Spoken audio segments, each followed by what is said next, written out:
Hi everybody, I welcome you all to video lecture number 1 of Science chapter number 9, Force and Laws of Motion, a very important chapter. One thing I would like to make clear that in mathematics there is a clear demarcation given by the government કે આટલું પૂછાવાનું છે આટલું નથી પૂછાવાનું બરાબર ને અને છતાં જેટલું નથી પૂછાવાનું મેથ્સ ની અંદર એની અંદરથી બી જે ઇમ્પોર્ટન્ટ છે એ આપણે તો ડિસ્કસ કરેલું છે. Coming to science, depending upon the chapter we will take decisions. For example, આ છે chapter number 9 force and laws of motion. મારા પ્રમાણે ખૂબ જ ઇમ્પોર્ટન્ટ ચેપ્ટર છે, એટલે ગવર્મેન્ટે આની અંદર થોડી ઘણી છૂટછાટ આપેલી છે કે આટલું પૂછાશે આટલું નહીં પૂછાય, બટ આપણે આ ચેપ્ટર માંથી કંઈ પણ કટ કરવાના નથી. We will learn each and everything from this chapter. બધા સમ ભણશું, બધી થિયરી ભણશું ને બધું લખશું. હા, એક્ઝામિનેશન માટે તમે એટલું જ ભણજો જેટલું ગવર્મેન્ટે તમને કીધેલું છે, એટલું જ તમે મેમોરાઇઝ કરજો, એટલું જ તમે યાદ રાખજો. As far as your examination is concerned or as per the instructions you have received from your respective school, જે પ્રમાણે તમને સ્કૂલમાંથી કીધું છે એ પ્રમાણે તમે એક્ઝામ માટે વાંચજો. બટ જ્યાં સુધી નોલેજની વાત છે, જ્યાં સુધી કન્સેપ્ટની વાત છે, આપણે આ ચેપ્ટરમાંથી કંઈ પણ કટ કરવાના નથી. We are not going to cut a single topic or a single question or a single sum. Fine, let us move ahead with the chapter.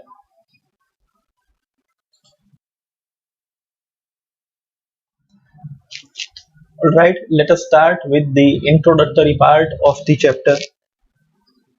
In our everyday life, we observe that some effort is required to put a stationary object into motion or to stop a moving object. કોઈ પણ object અગર stationary છે તો એને મોશનમાં લઈ આવવા માટે આપણે થોડીક મહેનત કરવી પડે છે. We have to put some effort. એવી જ રીતના કોઈ એક ઓબ્જેક્ટ મૂવ કરે છે, ઇટ ઇઝ ઇન મોશન, તો એને રોકવા માટે, એને ઊભું રાખવા માટે, એને સ્ટેશનરી બનાવવા માટે બી આપણે મહેનત કરવી પડે છે.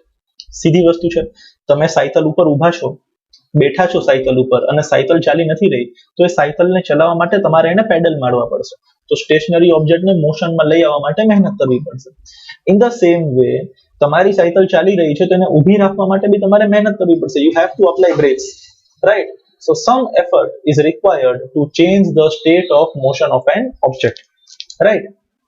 We must push or hit or pull on an object to change its state of motion. કોઈ પણ ઓબ્જેક્ટનો સ્ટેટ ઓફ મોશન બદલવા માટે આપણે આવું કરવું પડશે. We have to either push the object, hit the object or pull the object. જોઈએ with the help of animation. Suppose આ એક બોક્સ છે આપણી પાસે, અત્યારે સ્ટેશનરી છે, આને આપણે મૂવમેન્ટ કરાવી છે, મોશનમાં લઈ આવવો છે. Then what we have to do, we have to push it. This little boy will push this box. So this is the act of pushing. બરાબર ને? What happens when he or she pushes the box? The box comes into motion. It was stationary, but then it was in motion. બહુ સીધી વસ્તુ છે. Again you can see. Stationary હતો ત્યાંથી મોશનમાં આવ્યો with the help of a push. Second છે example of pulling. Right? See, this boy is pulling this trolley. ખેંચે છે, પેલામાં ધક્કો મારતો હતો, આમાં ખેંચે છે. And last one is hitting. You can clearly see over here. See, hit કરેલું છે આપણે અહીંયા, right? Fine. You can see the ball is being hit. I hope you don't have any doubts over here, right? You can see the ball is being hit over here. Fine. This ball will now again hit some another ball. What we are doing, we are ultimately applying the force. આ એક બોલ બીજા બોલને hit કરે છે. Fine. See, again the stick is hitting the ball. Ball is hitting many balls. Fine. So pushing, hitting and pulling of the objects are all the ways of bringing the objects in motion. They move because we make a force act on them. બરાબર ને? કોઈ પણ object stationary છે અથવા તો મોશનમાં છે, તો સ્ટેશનરીને મોશનમાં લઈ આવવા માટે અથવા તો જે મોશનમાં હોય એને સ્ટેશનરી બનાવવા માટે we either push, pull or hit. These are all ways of bringing objects in motion. These objects move because we make a force act on them. તો કંઈક નવો વર્ડ આવ્યો, force. We are applying some force to change the velocity, or velocity કરતા better શબ્દ એ રહેશે, to change the state of motion of an object. Fine, let us move ahead. What can a force do, right? Now let us see the effect of force on an object. અને પહેલા આપણે શું જોયું હતું કે કોઈ પણ ઓબ્જેક્ટનો સ્ટેટ ઓફ મોશન ચેન્જ કરવા માટે in order to change the state of motion of an object we either push, pull or hit. અને લાસ્ટ લાઈનમાં આપણે શું વાંચેલું હતું કે by pushing, pulling or hitting an object we are applying force on them. So let us see what happens when we apply force on an object. Let us see the effect of force on object. First one, force can change the state of motion of an object. આ point textbook માં નથી આપેલો પણ સૌથી વધારે important આ જ છે. When we apply the force on an object, this force can change the state of motion. હવે state of motion change થવો એટલે see there can be two states of motion. કાં તો stationary હોય કાં તો motion માં હોય. કોઈ પણ object stationary છે તો એ motion માં આવી શકે છે, કોઈ પણ object motion માં છે તો એ stationary બની શકે છે. ત્યારે when you apply force on it. So force is responsible for changing the state of motion of an object. You see over here, either the object can be stationary under the effect of a force or the object can be in motion under the effect of the force. Right? Factor responsible for state of body is called force. Right? Force is responsible for action. So force is responsible for state of motion of an object. Right? This is the first effect of force on object. Let us see the second one. Change the magnitude of velocity of an object. Change the magnitude of velocity of an object. કોઈ પણ object છે એની velocity either વધારી શકીએ છીએ or ઘટાડી શકીએ છીએ with the help of force. Means the object can move faster or slower by the application of force. Simple છે. તમારી ગલી છે જે ઘરની સોસાયટી છે એની અંદર કોઈ ભાઈ છે એ સાયકલ ચલાવીને જતા હોય. સપોઝ એ ભાઈની વેલોસિટી 10 મીટર્સ પર સેકન્ડ છે અને તમે અચાનક એ ભાઈને ફેરવીને પાટું મારો પાછળથી you kick him તો એની વેલોસિટી વધશે. So what you are doing, you have kicked, you have applied the force, and due to your application of force the velocity of that particular object has increased. સીધી વસ્તુ છે. એવી જ રીતના કોઈ ભાઈ સાયકલ ચલાવીને જઈ રહ્યા છે અને તમે પાછળથી ભાઈની સાયકલ પકડી લ્યો તો એની વેલોસિટી ઓછી થશે. તો તમે પકડી લીધું means you are applying force. So by applying force we can change the magnitude of velocity of an object. We can either increase the velocity or decrease the velocity, and also you can change the direction of motion. By applying the force we can change the direction of motion. સીધી વસ્તુ છે. Cricket રમો છો તમે ત્યારે bowler તમારી પાસે બોલ થ્રો કરે છે તો બોલરે બોલ થ્રો કર્યો તો બોલરે બોલ ક્યાં થ્રો કર્યો તમારી તરફ, પણ તમને બોલ નથી આપતો, એ તો વિકેટ કીપરને બોલ આપી રહ્યો છે પાછળ. બટ તમે વચ્ચે બેટ ફેરવો તો બોલને ખરેખર ક્યાં જવાનું હતું? પાછળ, વિકેટ કીપર પાસે. બટ તમે બેટથી બોલને હિટ કર્યો, you have change the direction of motion of બોલ. બોલને ખરેખર જવાનું હતું વિકેટ કીપર પાસે, બટ એ જાય છે હવે બીજે ક્યાં. Why? Because you have applied the force. Let us see this both examples now. Right? A moving car gets accelerated on pressing accelerator pad. આ કાર જઈ રહી છે, નોર્મલ વેલોસિટી હોય એની, બટ જેવું તમે અહીંયાથી ફોર્સ અપ્લાય કરશો એની વેલોસિટી વધશે. સી આની નોર્મલ વેલોસિટી છે. The moment you press the pad, its velocity will increase. Similarly, બસ એક વેલોસિટી ઉપર જઈ રહી છે, તમે બ્રેક સપ્લાય કરશો તો એની વેલોસિટી ઓછી થશે, બસ ઊભી રહી ગઈ. ફાઇન. મેગ્નિટ્યુડ ચેન્જ થયો. અહીંયા ડાયરેક્શન ચેન્જનો એક્ઝામ્પલ છે. જો બોલ થ્રો થયો, બોલને જવાનું હતું આગળ, બટ તમે બેટથી માર્યું તો હવે એની ડાયરેક્શન ચેન્જ થઈ ગઈ. You have change the direction of motion of N object. Fine. I hope this is very much clear to you. Clear આ બંને પોઈન્ટ? તમે વેલોસિટી ઇન્ક્રીઝ ઓર ડિક્રીઝ કરી શકો છો, તમે ઓબ્જેક્ટના મોશનની ડાયરેક્શન ચેન્જ કરી શકો છો by application of force. And last one is change the shape and size of the object. Yes, તમે ફોર્સ અપ્લાય કરો તો કોઈ ઓબ્જેક્ટની સાઇઝ અને શેપમાં ચેન્જ બી આવી શકે છે. Let us see examples for them. Right? See, when a spring is stretched, there is increase in its length. Normal હતી, તમે ખેંચી અને length વધી. બલૂન છે, પ્રેસ કરો એનો shape change થયો. So there is a change in size or there is a change in shape. Why? Because you have applied force. Fine. So these are the effect of force on an object. 4 effect છે, but પહેલી આપણા ટેક્સ્ટબુકમાં લખીને આપેલી નથી. બરાબર ને? બીજી ત્રણે લખીને આપેલી છે. આ છે ને, આના રિલેટેડ કોઈ ક્વેશ્ચન એક્સરસાઇઝમાં નથી આપ્યો. Write the effects of force on object. તો તમે છે ને આને નોટ બનાવીને લખી લેજો. આ હેડિંગ આપજો, effect of force on the object, અને CW ની અંદર આ 4 પોઈન્ટ લખજો. પણ જો એક્ઝામમાં પૂછાય, શું પૂછાય write down what can happen if we apply force on object or write down the effects of force on object. તો આપણે આ ત્રણ જ લખવાની, બીકોઝ ટેક્સ્ટ બુકમાં આવડું આપેલું નથી, સમજાવેલું છે બટ પોઈન્ટ તરીકે નથી આપેલું. Pause the video and write this in your CW. Let us move ahead.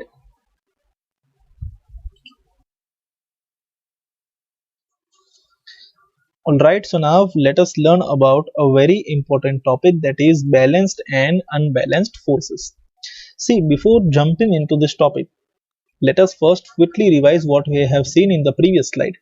આપણે શું ભણ્યા કે કોઈ પણ ઓબ્જેક્ટ અગર સ્ટેશનરી છે એને મોશનમાં લઈ આવવો હોય તો ફોર્સ અપ્લાય કરવો પડશે by pushing, pulling or hitting. હા, કોઈ પણ ઓબ્જેક્ટ ઓલરેડી મોશનમાં છે અને એના મોશનમાં આપણે કોઈ ફેરફાર લઈ આવવો છે, જેમ કે એની વેલોસિટી ચેન્જ કરવી છે, એની ડિરેક્શન ચેન્જ કરવી છે, then also we have to apply force. હવે આના લીધે છે ને લોકોની અંદર એક મિસકન્સેપ્શન હોય છે. ફોર એક્ઝામ્પલ હું કહું કે ભાઈ મારી પાસે એક ઓબ્જેક્ટ છે જે સ્ટેશનરી છે, તો મેજોરિટીલી લોકોનું શું કહેવાનું હોય, that if a particular object is stationary, એની ઉપર કોઈ પણ ટાઈપનો ફોર્સ અપ્લાય નહીં થતો હોય. This concept is wrong. કોઈ પણ ઓબ્જેક્ટ અગર સ્ટેશનરી છે તો એની ઉપર બી ફોર્સિસ અપ્લાય થાય છે, બટ ફેર એટલો છે કે એની ઉપર જે ફોર્સિસ અપ્લાય થાય છે એ બેલેન્સ્ડ ફોર્સિસ છે, એટલે એ ઓબ્જેક્ટ પોતાની જગ્યા નથી છોડતું. જો એની ઉપર અપ્લાય થતા ફોર્સિસ અનબેલેન્સ્ડ હશે તો એ ઓબ્જેક્ટ સ્ટેશનરીમાંથી મોશનમાં આવી જશે. હવે આપણે બોલીએ એના કરતા બેટર છે કે આપણે આના વિશે એક નાનકડો એનિમેશન જોઈ લઈએ. So please watch this animation and try to have understanding about these two terms, balanced force and unbalanced force. Right, let us move ahead. See, we are taking a wooden block over here. It is having hook on two opposite sides and a glass upar મૂકી દઈએ. Here it is hook A, here it is hook B, and we are having two strings attached over here. Textbook માં અહીંયા X અને Y લખેલું છે, but that is fine. Now what we will do, અને આપણે A ની side થી પુલ કરીએ તો આપણે જે ભણ્યા હતા એ સાચું પડશે. જો તમે પુલ કરો, ફોર્સ અપ્લાય કરો તો સ્ટેશનરી ઓબ્જેક્ટ મોશનમાં આવશે, સાચી વાત છે. આ સાઈડ થી પુલ કરું તો આ સાઈડ જશે, સ્ટેશનરી હતો, મેં પુલ કર્યું તો મોશનમાં આવી ગયો, સીધી વસ્તુ છે. આ સાઈડ થી પુલ કરીશ તો લેફ્ટ સાઈડ જશે, પેલી સાઈડ થી પુલ કરીશ તો રાઈટ સાઈડ જશે, simple. So what is proved from this, if I apply force, stationary object will come into motion. This is stationary block, it come into motion. હવે આપણે ભણીએ unbalanced forces. હું બંને સાઈડ થી ખેંચીશ. I will pull from side A also and side B also. અહીંયાથી બી force apply કરું છું, અહીંયાથી બી ફોર્સ અપ્લાય કરું છું, બટ માની લ્યો અહીંયા થોડોક વધારે ફોર્સ અપ્લાય કરીએ. If I am applying slightly more force on this side, તો resultantly આ સાઈડ જશે. આ બાજુ થોડોક વધારે ફોર્સ અપ્લાય કરી દઉં, આ બાજુથી તો થાય જ છે, બટ આ બાજુ થોડોક વધારે ફોર્સ હોય તો પેલી બાજુ ખેંચાઈ જશે. Fine, આ છે unbalanced force. Please try to have a very clear understanding regarding this. તમારી પાસે બ્લોક છે, એની ઉપર તમે આ સાઈડ થી બી ફોર્સ અપ્લાય કરો છો, પેલી સાઈડ થી બી ફોર્સ અપ્લાય કરો છો. You are pulling from this side also, you are pulling from that side also. Right, left side થી બી પુલ કરો છો, રાઈટ સાઈડ થી બી પુલ કરો છો, બટ લેફ્ટ સાઈડ જે ફોર્સ થી તમે પુલ કરો છો એ જો થોડોક વધારે હશે તો આ બ્લોક ખેંચાઈ અને લેફ્ટ સાઈડ જશે. સિમિલરલી લેફ્ટ સાઈડ બી પુલ કરો છો, રાઈટ સાઈડ બી પુલ કરો છો, બટ જો રાઈટ સાઈડ વાળો ફોર્સ થોડોક વધારે હશે તો અલ્ટિમેટલી તમારો બ્લોક રાઈટ સાઈડ મૂવ થશે. તો અહીંયા જે ફોર્સિસ છે એ કેવા છે, unbalanced. If I apply unbalanced force, right, my block will be moving towards that side. I hope this is very much clear to you and you don't have any doubts in this. Clear? The wooden block moves towards the direction of resultant force, which is quite obvious. સીધી વસ્તુ છે. Fine? તો આ આપણે શું ભણી લીધું છે, unbalanced force. Right? Unbalanced forces. જે ડિરેક્શનમાં ફોર્સ વધારે હશે એ ડિરેક્શનમાં ટ્રાવેલ થશે. હવે આપણે ભણી લઈએ balanced forces. Right, let us understand balanced forces. હું આ સાઈડ થી બી પુલ કરું છું, રાઈટ સાઈડ થી બી પુલ કરું છું, બટ બંને સાઈડ મારો ફોર્સ ઇક્વલ છે તો આ બ્લોક મૂવ નહીં થાય. See, this is stationary. Force apply થાય છે છતાં આ બ્લોક બિચારો સ્ટેશનરી છે, એની જગ્યાએથી મૂવ નથી થતો. That is example of balanced force. Under the effect of balanced forces, block will not move and will remain in state of rest. બરાબર છે ને? તો આપણો જે કન્સેપ્ટ હતો એમાં આપણે થોડુંક કંઈક નવું ભણ્યા. શું નવું ભણ્યા આપણે અહીંયા? અત્યાર સુધી આપણને શું હતું કે ફોર્સ અપ્લાય કરીએ તો ઓબ્જેક્ટનું મૂવમેન્ટ થવું જ જોઈએ, બટ એવું નથી. Even if I apply force, object move न भी करे. So when I apply force and the object is still not moving, it means that my force is balanced. મારો ફોર્સ કેવો છે? બેલેન્સ. તો સીધી વસ્તુ છે, if any object is stationary, if any object is at rest, the forces applicable on it are balanced forces. If an object is under the effect of balanced force, if an object is under the effect of balanced force, then that object will be stationary. Fine. અને જો કોઈ object મોશનમાં છે, જો કોઈ object મોશનમાં છે તો definitely એની ઉપર unbalance force apply થયો હશે. બરાબર ને? ઓબ્જેક્ટ સ્ટેશનરી હતો ત્યાં સુધી કોની ઇફેક્ટમાં હતો? બેલેન્સ ફોર્સની ઇફેક્ટમાં હતો. જેવો આપણે એને પુશ કે પુલ કરશું, મતલબ જો આપણે એને અનબેલેન્સ ફોર્સ અપ્લાય કરશું તો એ સ્ટેશનરીમાંથી શેમાં આવી જશે? મોશનમાં. હવે આ આપણે અત્યારે ભણ્યા ને, એમાં હજી એક વસ્તુ નવી આવશે. પેલા આપણે શું ભણ્યા હતા કે સ્ટેશનરી ઓબ્જેક્ટ હોય એને મોશનમાં લઈ આવવું હોય તો ફોર્સ અપ્લાય થાય. અત્યારે આપણને નવું જાણવા મળ્યું કે જો કોઈ ઓબ્જેક્ટ સ્ટેશનરી છે તો એની ઉપર બી ફોર્સિસ અપ્લાય થતા હશે, બટ એ ફોર્સિસ કેવા છે? બેલેન્સ્ડ. અને સ્ટેશનરીમાંથી મોશનમાં લઈ આવવો હોય તો અનબેલેન્સ ફોર્સ અપ્લાય કરવો પડે. તો હવે આપણી પાસે બે નવા કોન્સેપ્ટ છે. એક, જો કોઈ ઓબ્જેક્ટ સ્ટેશનરી છે, જો કોઈ ઓબ્જેક્ટ સ્ટેશનરી છે તો એ બેલેન્સ્ડ ફોર્સિસની ઇફેક્ટમાં છે, અને જો કોઈ ઓબ્જેક્ટ મોશનમાં છે તો એ અનબેલેન્સ ફોર્સની ઇફેક્ટમાં છે. બટ આ જે બે કોન્સેપ્ટ ભણ્યા એમાં બી એક નવી વસ્તુ એડ થશે, રાઈટ? અને એ નવી વસ્તુ તમને અત્યારે જ કહી દો. કોઈ પણ ઓબ્જેક્ટ અગર યુનિફોર્મ મોશન કરે છે, મતલબ એની પાસે પોતાની વેલોસિટી છે, એ મૂવ કરે છે, તો એ વસ્તુને સ્ટેશનરીમાંથી મોશનમાં લઈ આવવા માટે અનબેલેન્સ ફોર્સ અપ્લાય કરવો પડે. એ વાત સાચી, પણ પછી એ વસ્તુનો મોશન કન્ટિન્યુ કરવા માટે એને અનબેલેન્સ ફોર્સ અપ્લાય કરવાની જરૂર નથી. then it will be again under the effect of balanced force. એ બી હું તમને સમજાવીશ, રાઈટ? હમણાં અપકમિંગ સ્લાઇડમાં એક નવા એનિમેશનમાં જોવા મળશે. Now let us see the definitions of balanced and unbalanced forces, right? Let us move ahead. So now let us see the definitions of balanced and unbalanced forces. આની એક્ઝેક્ટ ડેફિનેશન ટેક્સ્ટબુકમાં નથી આપેલી, but હમણાં જે animation આપણે જોયું એની મદદથી આપણે બે ડેફિનેશન્સ અહીંયા બનાવેલી છે, રાઈટ? સો બેલેન્સ્ડ અને અનબેલેન્સ્ડ ફોર્સિસ તમને હમણાં જે એનિમેશન જોયો એની મદદથી બિલકુલ ક્લિયર છે. Let us now write their definitions. આ ડેફિનેશન બી તમે પ્લીઝ તમારી CW માં લખી નાખજો હેડિંગ આપીને, બીકોઝ ટેક્સ્ટબુકમાંથી અલગથી આનો ક્વેશ્ચન બનાવીને પૂછેલો નથી, right? Let us see what are balanced forces. The forces under whose combined effect there is no change in the stationary state or state of motion of a body. Off motion બે વાર લખાઈ ગયું છે ભાઈ, અને કાઢી નાખજો. There is no change in the stationary state or state of motion of a body are known as balanced forces. See, there can be more than one forces acting on an object. એ તો આપણને ખબર પડી ગઈ. આવા ઘણા બધા forces જ્યારે body ઉપર એક્ટ થાય છે, અને ઘણા બધા ફોર્સિસના એક્ટ થવા છતાં બોડીના સ્ટેટ ઓફ મોશનમાં કોઈ ચેન્જ ન આવે, મતલબ બોડી અગર સ્ટેશનરી છે તો સ્ટેશનરી જ રહે, અને અગર એ મોશનમાં છે તો મોશનમાં જ રહે. જો એના સ્ટેટ ઓફ મોશનમાં કોઈ પણ જાતનો ચેન્જ ન આવે તો એ સમયે બોડીની ઉપર જેટલા બી ફોર્સિસ અપ્લાય થતા હોય એને બેલેન્સ્ડ ફોર્સ કહેવાય.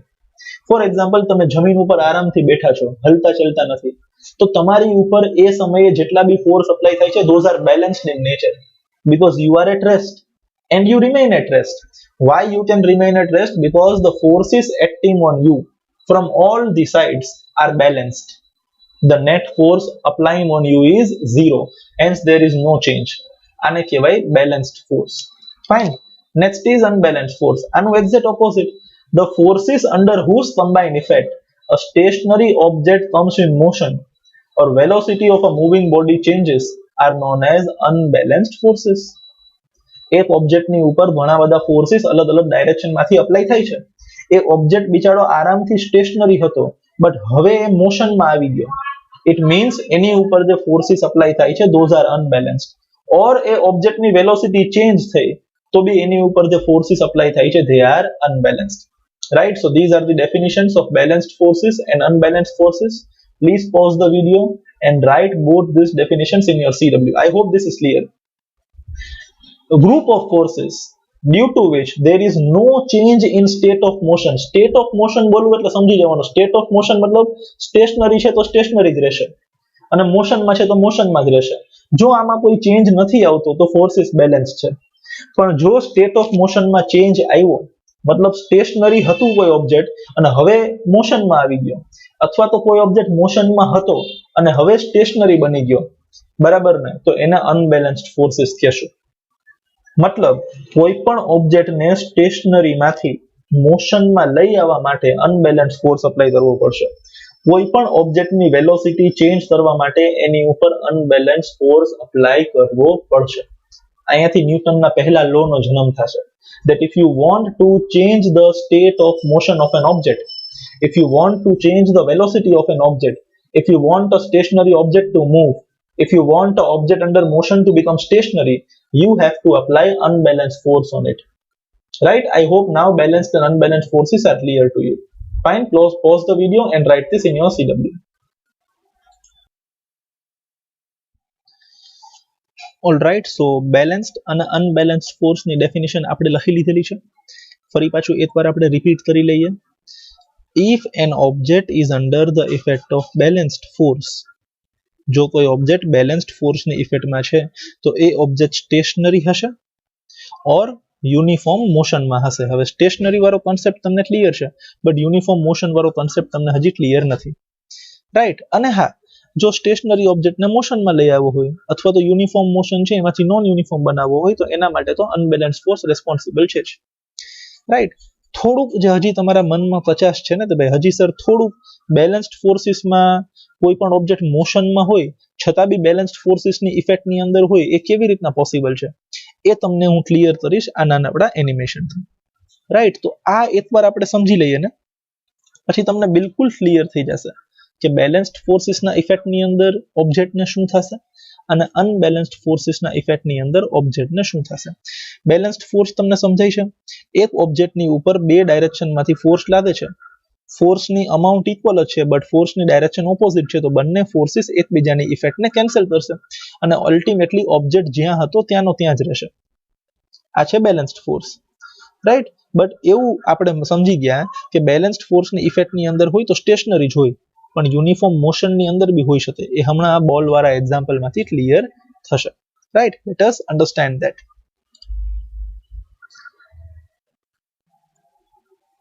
C, this ball is stationary now. તો સૌથી પહેલા તો આપણે શું માનતા હતા? સ્ટેશનરી હોય તો એની ઉપર કોઈ પણ ટાઈપનો ફોર્સ અપ્લાય ન થાય. બટ પછી આપણે સમજી ગયા કે આ બોલ અત્યારે સ્ટેશનરી છે તો એની ઉપર ફોર્સ અપ્લાય થાય છે. રાઈટ?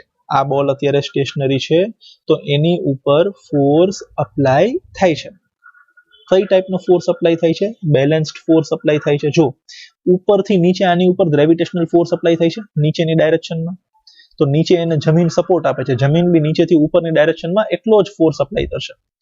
તો આ ગ્રેવિટેશનલ ફોર્સ અને એનાથી opposite normal force, this both will oppose each other. અને આ કેવા ફોર્સિસ બની ગયા? Balance forces. તો net force is zero. Net force is zero. આ બોલની ઉપર બે ટાઈપના ફોર્સિસ અપ્લાય થાય છે છતાં આ બોલ ત્યાંનો ત્યાં જ છે stationary. Why? Because net force is zero. તો આ બોલને મારે મોશનમાં લઈ આવવો હોય તો આ નેટ ફોર્સની વેલ્યુ ઝીરો ન હોવી જોઈએ. If the net force is not equal to 0, then and then only object will move. હવે જો એ જ સ્ટેશનરી બોલને તમે પુશ કર્યો તો ઓબ્જેક્ટ મોશનમાં આવી ગયો. તો તમે જે પુશ કર્યો ને that was an unbalanced force and due to that unbalanced force the stationary object came into motion. પણ એ બી જોવો તમે થોડીક વાર ગયા પછી આ વળી પાછો ઊભો રહી જાય છે. ઊભો રહી જાય છે તો એને સામેથી કોઈ ફોર્સ નડતો હશે. તમે અનબેલેન્સ ફોર્સ અપ્લાય કરી અને સ્ટેશનરી ઓબ્જેક્ટને મોશનમાં લઈ આવ્યા બટ થોડુંક દૂર ગયા પછી એ ફરી પાછો ઊભો રહી ગયો તો એ ઊભો રહી ગયો તો એને ઓપોઝિટ ડાયરેક્શનમાંથી કોઈ ફોર્સ અપ્લાય થતો હશે. અહીંયા સુધી સ્ટેશનરી હતો, પુશ કર્યું તો મોશનમાં આવી ગયો, અનબેલેન્સ ફોર્સ અપ્લાય કર્યો બટ સામેથી એને રસ્તાનો ફ્રિક્શનલ ફોર્સ નડ્યો. રાઈટ? આ બી સમજવા જેવું છે. તમે જો આપણે સાયકલ ચલાવીએ છીએ, પેડલ મારતા હોય, ઘણા બધા પેડલ આપણે મારીએ પછી પેડલ મારવાનું બંધ કરી દે તો શું સાયકલ ચાલતી જ રહેશે? હા, થોડાક ટાઈમ સુધી ચાલતી રહેશે પણ થોડાક ટાઈમ પછી આપણી સાયકલ ઊભી રહી જશે. વાય? રોડ છે ને એ આપણા ઓપોઝિટ ડાયરેક્શનમાં ફોર્સ અપ્લાય કરે છે which is known as frictional force. શું કહેવાય એને? Frictional force. સર્વે ફ્રિક્શનલ ફોર્સ સમજાવવાની સીધી વસ્તુ છે. તમે નોર્મલ રસ્તા ઉપર સાયકલ ચલાવો અને ત્યાં રેતી ભરેલી હોય, ધૂળ ભરેલી હોય, એની અંદર સાયકલ ચલાવો. જ્યાં રેતી ભરેલી હશે ત્યાં વધારે મહેનત કરવી પડશે. It will provide more friction. Normal smooth road હશે એ ઓછો ફ્રિક્શન અપ્લાય કરશે. તો ફ્રિક્શનલ ફોર્સ તો છે, બટ એ આપણને દેખાતો નથી. રાઈટ? ખેર ચલો, ફ્રિક્શનલ ફોર્સની ઇફેક્ટ આપણે પછી સમજશું આપણે આરામથી. બટ અત્યારે શું સમજવાનું છે, બરાબર ને? થોડીક વાર માટે આવડું જે લખેલું છે ને આવડું જે લખેલું છે એને ભૂલી જાઓ. થોડીક વાર માટે, બરાબર ને, આ પુશ અને ફ્રિક્શન ને ભૂલી જાઓ. આ ઓબ્જેક્ટ સ્ટેશનરી હતો, એની ઉપર ઉપરથી નીચેની ડાયરેક્શનમાં ગ્રેવિટેશનલ ફોર્સ અપ્લાય થતો હતો, નીચેથી ઉપરની ડાયરેક્શનમાં નોર્મલ ફોર્સ અપ્લાય થતો હતો.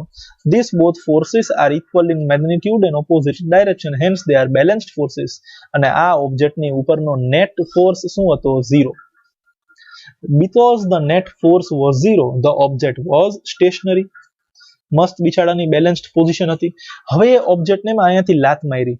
I kicked it means I pushed it. I applied unbalanced force on it. Due to the unbalanced force, my stationary object now came into motion. આપણે હમણાં જોયું અહીંયા. Right? Let me play that once again. Right? Sorry. Yes, over here.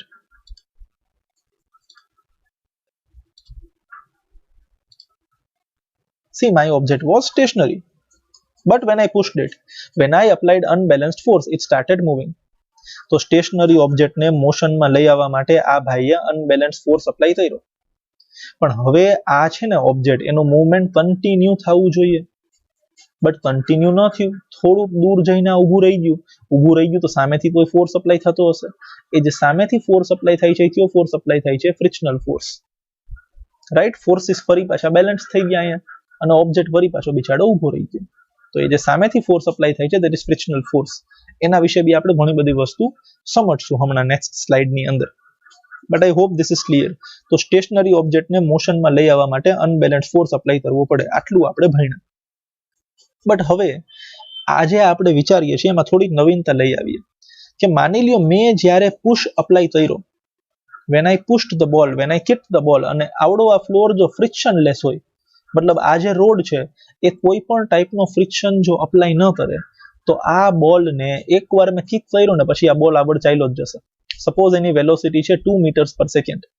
આની ઉપરથી નીચે gravitational force apply થાય છે, નીચેથી ઉપર નોર્મલ ફોર્સ અપ્લાય થાય છે, બટ નેટ ફોર્સ કેટલો છે? 0. શું કામ? આ ઓબ્જેક્ટની વેલોસિટી 2 માંથી વધીને 3 નથી થતી, અથવા તો 2 માંથી ઘટીને 1 નથી થતી. 2 માંથી ઘટીને 1 થઈ જાય જો અહીંથી ફ્રિક્શનલ ફોર્સ અપ્લાય થાય તો. હવે જો અહીંયા છે ને થોડુંક સમજવાનું છે.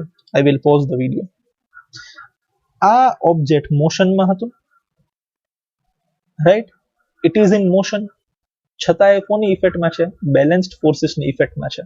આપણે હજી સુધી શું ભણ્યા હતા કે કોઈ પણ ઓબ્જેક્ટ અગર બેલેન્સ્ડ ફોર્સની ઇફેક્ટમાં છે તો એ ઓબ્જેક્ટ સ્ટેશનરી હશે. But here we can see, ઉપરથી નીચે કયો અપ્લાય થાય છે ફોર્સ? Gravitational force. નીચેથી ઉપર કયો અપ્લાય થાય છે? Normal force. આ ઓબ્જેક્ટ પેલા બિચારો સ્ટેશનરી હતો, એકવાર તમે એને કિક કર્યું તો મોશનમાં આવી ગયો. સ્ટેશનરીમાંથી મોશનમાં લઈ આવવા માટે તમે અનબેલેન્સ ફોર્સ અપ્લાય કર્યો, ધેટ ઇઝ ફાઇન. બટ એકવાર આ મોશનમાં આવી ગયો, એને વેલોસિટી કેટલી મળી ગઈ? 2 મીટર્સ પર સેકન્ડ. હવે જો એની વેલોસિટી 2 મીટર્સ પર સેકન્ડ જ રહે, એનાથી વધુ બી ન થાય અને એનાથી ઓછી બી ન થાય, જો એ એની વેલોસિટી એટલી ને એટલી રાખે તો કેવો મોશન થયો? Uniform motion. અને તમે જોઈ શકો છો કે આની સ્પીડ એટલી ને એટલી રહે છે. એની પાછળનું રીઝન શું છે? અત્યારે એની ઉપર જેટલા બી ફોર્સિસ છે એ બેલેન્સ છે. માની લ્યો મારે આની વેલોસિટી 2 માંથી 3 કરવી છે, તો મારે અહીંયાથી ધક્કો મારવો પડશે ને પાછો. ઓર મારે આની વેલોસિટી 2 માંથી 1 કરવી છે તો મારે સામેથી ફ્રિક્શનલ ફોર્સ અપ્લાય કરવો પડશે, અથવા તો આને બ્રેક મારવી પડશે. આના યુનિફોર્મ મોશનમાં કોઈ પણ જાતનો ચેન્જ લઈ આવવા માટે મારે અનબેલેન્સ્ડ ફોર્સ અપ્લાય કરવો પડશે. ઇટ મીન્સ ધેટ જો મારો ઓબ્જેક્ટ યુનિફોર્મ મોશનમાં છે તો મારા ઓબ્જેક્ટની ઇફેક્ટ ઓર મારો ઓબ્જેક્ટ બેલેન્સ ફોર્સિસની ઇફેક્ટમાં છે. તો હવે બેલેન્સ ફોર્સિસમાં બે વસ્તુ આવી ગઈ, કાં તો મારો ઓબ્જેક્ટ સ્ટેશનરી છે અને કાં તો મારો ઓબ્જેક્ટ યુનિફોર્મ મોશનમાં છે. So if an object is under the effect of balanced forces, it is either stationary or it is either performing uniform motion. હવે જો તમારે સ્ટેશનરી માંથી મોશનમાં લઈ આવવો છે તો તમારે અનબેલેન્સ ફોર્સ અપ્લાય કરવો પડશે. તમારો ઓબ્જેક્ટ યુનિફોર્મ મોશનમાં છે, તમારે એની વેલોસિટી વધારવી છે, ઓછી કરવી છે અથવા તો એની ડાયરેક્શન ચેન્જ કરવી છે, તો બી તમારે અનબેલેન્સ્ડ ફોર્સ અપ્લાય કરવો પડશે. That's it. Fine, let us move ahead. Right, અહીંયા નેટ ફોર્સ કેટલો છે? 0. પેલા બી નેટ ફોર્સ 0 હતો. તો નેટ ફોર્સ 0 એટલે balanced force. Object will continue at uniform velocity. જો આ ફ્રિક્શનલેસ હોય તો ખરેખર પ્રેક્ટિકલી એવું પોસિબલ નથી. પ્રેક્ટિકલી તો થોડો દૂર જઈને બોલ બિચારો ઊભો રહી જ જશે. આ તો આપણે હાઇપોથેટિકલ એક્ઝામ્પલ લીધો છે. સો when my object is stationary, the net force is 0. Object will continue to remain at rest.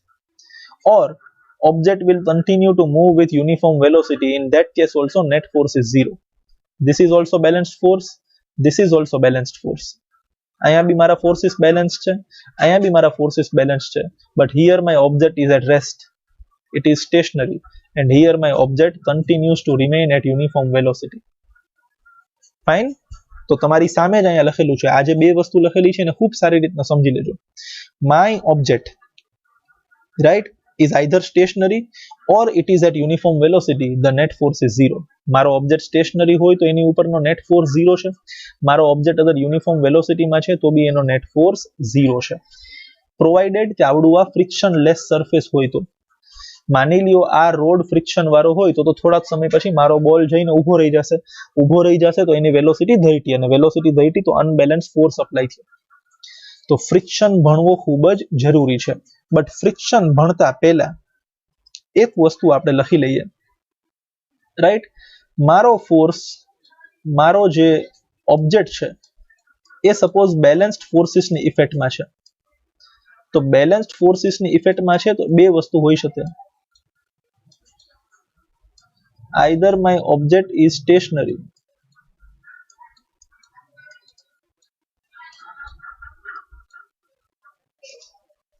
or my object is under uniform motion.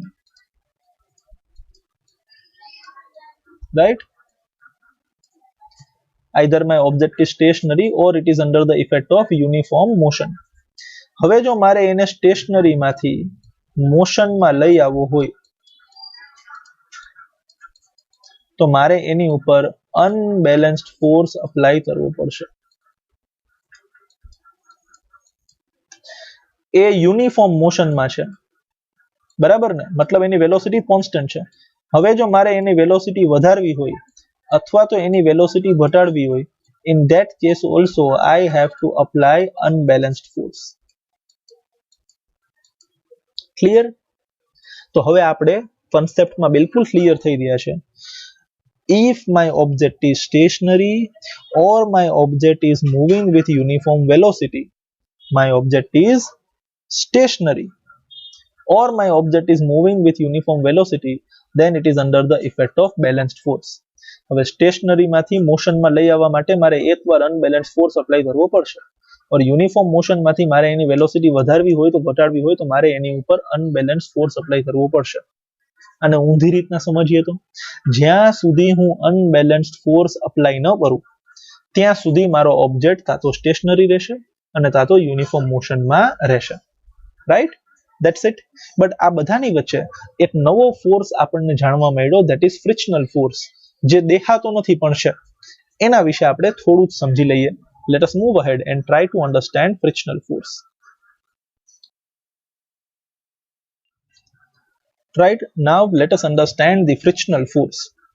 માની લો આ એક બોક્સ છે, જમીન ઉપર પડ્યો છે, ટેક્સ્ટ બુક નું એક્ઝામ્પલ છે, અને એક ચાઇલ્ડ છે જેને આ બોક્સને પુશ કરવો છે. તો ઇનિશિયલી માની લો ચાઇલ્ડ છે ને થોડો ફોર્સ અપ્લાય કરે, પુશ અપ્લાય કરે. તો થોડો ફોર્સ અપ્લાય કરશે ને તો બોક્સ છે ને એ આગળની ડાયરેક્શનમાં નહીં જાય. શું કામ? બોક્સનો જે નીચેનો સરફેસ છે ને એ જમીન સાથે ટચ છે. આ જે જમીન છે ને એ બોક્સને ફ્રિક્શનલ ફોર્સ અપ્લાય કરે છે. તો આ જે ચાઇલ્ડ છે ને એ જેટલો ફોર્સ ફોરવર્ડ ડાયરેક્શનમાં લગાડશે એટલો જ ફ્રિક્શનલ ફોર્સ સામે આ બોક્સ બી લગાડશે. The amount of this force and this force will be same. તો આ જે બોક્સ છે એ આગળ નહીં જાય ભાઈ, જેટલો ફોર્સ આ આગળ અપ્લાય કરે છે એટલો જ ફોર્સ આ પાછળ અપ્લાય કરે છે. તો આની ઉપર જે ફોર્સિસ અપ્લાય થાય છે એ શું થઈ ગયા? Balanced. And if forces are balanced, the object will remain stationary. Right? So child pushes the box with a small force, but box will not move because of friction acting in opposite direction to the push. Right? So forces balance થઈ ગયા, આ આગળ નહીં જાય. The friction arises between the two surfaces in contact, between the bottom of the box and the floor's rough surface. આપણે જોયું કે ફ્લોરનો જે રફ સરફેસ છે એ બોક્સના બોટમને ફ્રિક્શન અપ્લાય કરે છે. It balances the pushing force and therefore the box does not move. સીધી વસ્તુ છે. જેટલો ફોર્સ આપણે અપ્લાય કર્યો એટલો જ સામે જમીને ફ્રિક્શનલ ફોર્સ આપી દીધો, આપણને દેખાણો નહીં. બરાબર ને? ફોર્સિસ બેલેન્સ થઈ ગયા તો આ ઓબ્જેક્ટ મૂવ નહીં થાય. હવે ચાઇલ્ડ શું કરશે? ભૂરાયો થશે, એ હજી જોરથી અપ્લાય કરશે ફોર્સ. બરાબર ને? The children will push the box harder but still the box will not move. This is because the friction force still balances the pushing force. જેટલો વધારે આપણે ફોર્સ અપ્લાય કરશું એટલો સામે જમીન તરફથી ફ્રિક્શન ફોર્સ જોવા મળશે. પાછો બોક્સ આવ્યો, પાછો છોકરો ધક્કો મારે છે, આ વખતે થોડોક વધારે પુશ આપ્યો. જો આ એરોની સાઈઝમાં મોટી બતાવી છે, means the child is applying more force. But હજી આવડો આ ફોર્સ સફિશિયન્ટ નથી. જેટલો ફ્રિક્શનલ ફોર્સ જમીન દ્વારા બોક્સને આપવામાં આવે છે, જેટલો ફ્રિક્શનલ ફોર્સ જમીન દ્વારા બોક્સને આપવામાં આવે છે એ આનાથી વધારે છે. બરાબર ને? જેટલો તમે હજી અહીંયાથી ફોર્સ અપ્લાય કર્યો એટલો જ સામે ફ્રિક્શનલ ફોર્સ હજી આવે છે. This both are still balanced. તો આ બોક્સ મૂવ ક્યારે કરશે? જેટલો ફ્રિક્શનલ ફોર્સ સામેથી આવતો હોય એના કરતા વધારે તમે ફોર્સ અપ્લાય કરો. If the children push the box still harder, the pushing force becomes bigger than frictional force. Bigger એટલે અનબેલેન્સ થઈ જશે. જો પેલા તમે 5 ફોર્સ અપ્લાય કર્યો, સામેથી બી 5 અપ્લાય થયો, 5 - 5 0. તમે ફોર્સ વધાર્યો, તમે 10 અપ્લાય કર્યો, સામેથી બી 10 અપ્લાય થયો, 10 - 10 0. હજી ફોર્સ બેલેન્સ થઈ ગયું. પણ હવે તમે 10 ની બદલે 15 ફોર્સ અપ્લાય કરો તો ફ્રિક્શનલ ફોર્સ તો હજી 10 જ છે. તો અહીંયા 15 થઈ ગયું, અહીંયા 10 થઈ ગયું, તો અહીંયા 5 વધારે થયા. શું થયું? Unbalance force. મતલબ જ્યાં સુધી તમે ફોર્સ અપ્લાય કરો છો અને સામેનો ફ્રિક્શનલ ફોર્સ તમને બેલેન્સ કરે છે ત્યાં સુધી આ ઓબ્જેક્ટ સ્ટેશનરી રહેશે. એક લેવલથી વધારે ફોર્સ તમે અપ્લાય કરશો, if you steel increase the forces will become unbalanced and the box will move in forward direction. જાવામાં 15 છે ને આવામાં 10 જ છે, તો 5 ની ઇફેક્ટ અહીંયા આવશે, રિઝલ્ટન્ટ ફોર્સ. તો આપણી વાત સાચી થઈ ને? સ્ટેશનરી ઓબ્જેક્ટને મોશનમાં લઈ આવવા માટે અનબેલેન્સ ફોર્સ અપ્લાય થશે. પણ હજી સુધી હું ફોર્સ અપ્લાય થતો હતો, તો હું જે ફોર્સ અપ્લાય કરતો હતો એની સામે ફ્રિક્શનલ ફોર્સ મારા ફોર્સને બેલેન્સ કરતો હતો. તો જેટલો સામેથી ફ્રિક્શનલ ફોર્સ આવતો હતો એનાથી થોડોક વધારે ફોર્સ જો હું અપ્લાય કરું તો જ અને તો જ આ બોક્સ આગળ જશે. There is an unbalanced force and hence the box starts moving. What happens when we ride bicycle? When we stop pedaling, the bicycle begins to slow down. આ આપણે એક્ઝામ્પલ સમજો તો. This is again because of the friction forces acting opposite to the direction of motion. In order to keep the bicycle moving, we have to start pedaling again. તમે cycle ચલાવો છો, pedal મારો છો અને pedal મારતા મારતા pedal મૂકી દો તો થોડી જ સમય સુધી સાયકલ ચાલશે. બટ થોડા જ સમય પછી અહીંયા ફ્રિક્શનલ ફોર્સ અપ્લાય થશે તો સાયકલ ઓટોમેટિકલી ઊભી રહેશે. તો તમારે સાયકલનું મોશન કન્ટિન્યુ કરવા માટે એને કન્ટિન્યુઅસલી પેડલ મારવા પડશે, અનબેલેન્સ ફોર્સ અપ્લાય કરવો પડશે. રાઈટ? તો હવે આપણે થોડી સમરી જોઈ લઈએ બેલેન્સ્ડ અને અનબેલેન્સ ફોર્સિસની અને ફ્રિક્શનલ ફોર્સિસની. તો આપણને શું જાણવા મળ્યું? Right? Late us move ahead.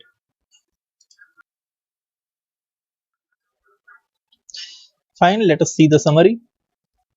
An object maintains its motion under the continuous application of an unbalanced force. પાછું વાંચીએ, આટલું ન વાંચતા, આ વાંચીએ. An object maintains its motion under the continuous application of an unbalanced force.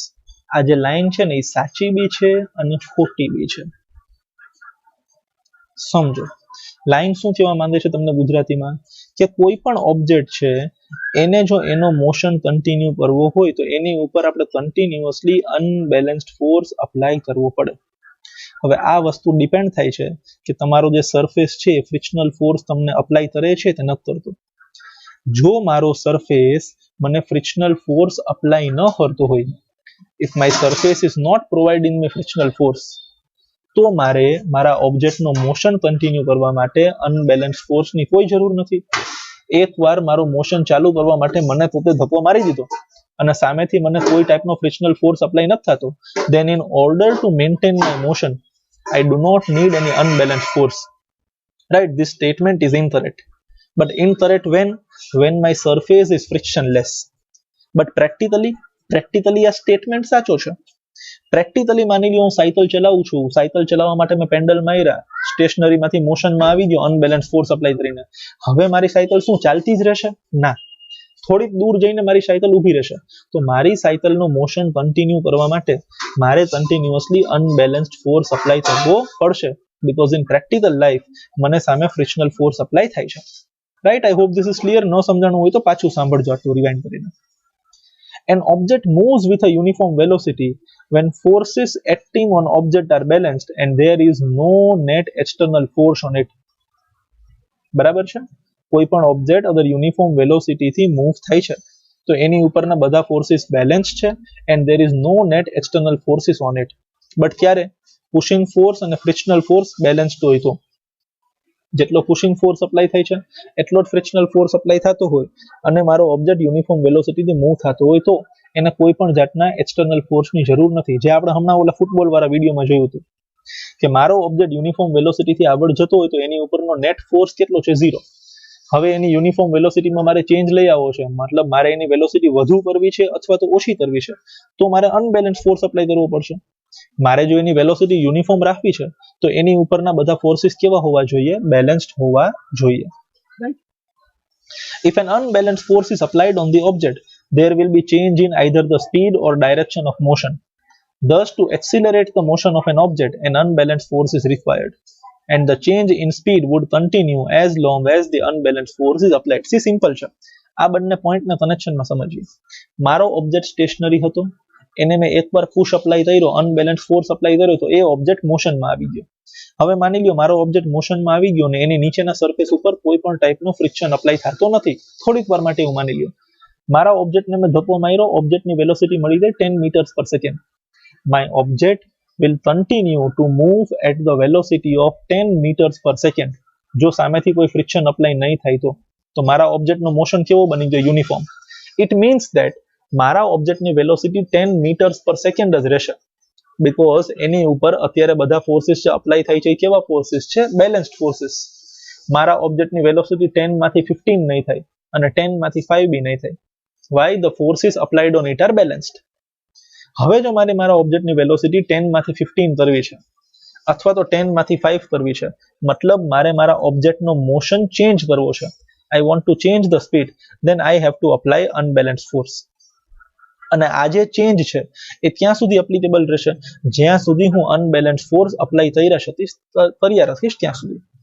Simple example છે, સમજો. તમે બાઇક ચલાવો છો, તમે તમારું બાઇક ચાલુ કર્યું અને લીવર આપ્યો તો તમે સ્ટેશનરીમાંથી મોશનમાં આવ્યા.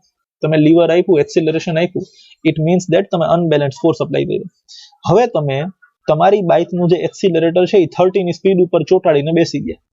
હાઈવે ઉપર જાઓ છો અને તમે તમારા બાઇકનું એક્સિલરેટર 30 ની સ્પીડ ઉપર સેટ કરી દીધું, તો તમારો હાથ એક જ પોઝિશનમાં આવી ગયો.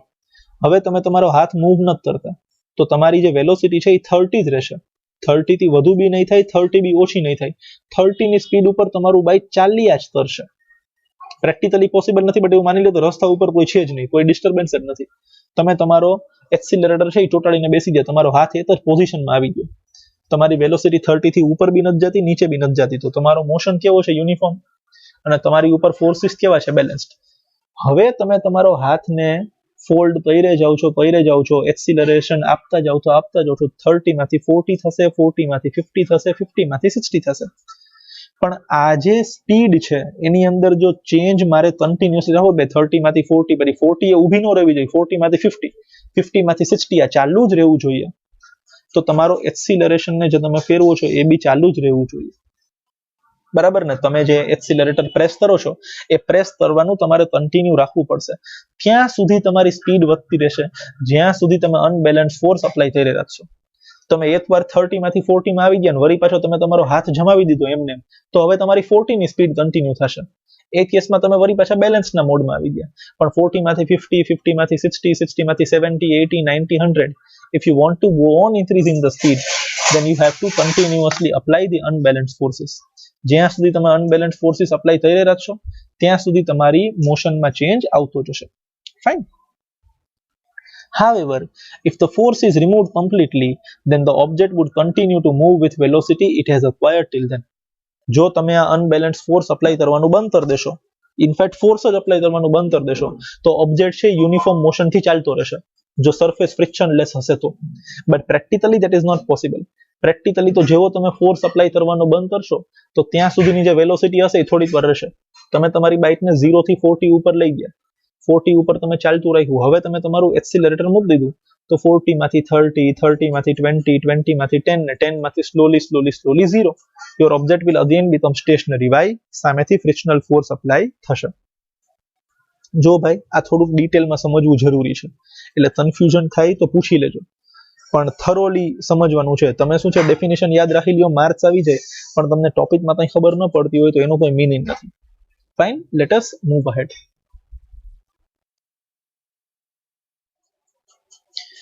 So still, if there are some misconceptions about balanced and unbalanced forces and their effects, keeping in mind the frictional forces also, let us now see the observations those are made by Galileo.